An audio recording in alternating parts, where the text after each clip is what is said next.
मग काय मंडळी, आगोटची तयारी केलीव का नाही?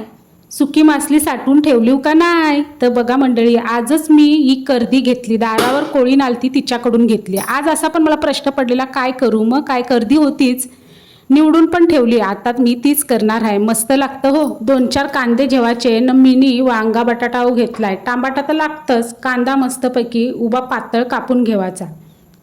कांदा कापला का टोपान ठेवायचा तेल तापाला. तेल तापला का मग टाकायचा कांदा. त्यानंतर मग त्यात टाकायची टमाटी, आपली हळद आणि मग आपला आगरी मसाला.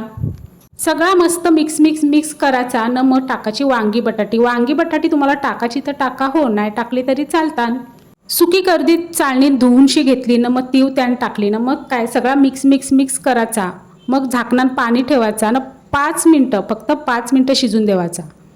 5 मिनिटांनी झाकण काढायचा. मीनी थोडीशी मुळ्याची पानं घेतली होती हो, वाढीतली होती, तर ती टाकली. परत सगळा मिक्स करायचा. बटाटा शिजलाय का त्या बघायचा ना, मग टाकायचा कोकम, थोडासा मीठ ना, परत मग थोडासा 2-4 मिनटं किंवा 5 मिनटं वाफ द्यायची. झाली आपली सुकी कर्दी तयार झाली. तांदळाची भाकरी बरोबर तर जाम भारी लागतं हो, मस्त ना मंडळी. तुम्ही आगोटची काय काय तयारी करून ठेवता मला कमेंटमध्ये सांगा. Bye bye.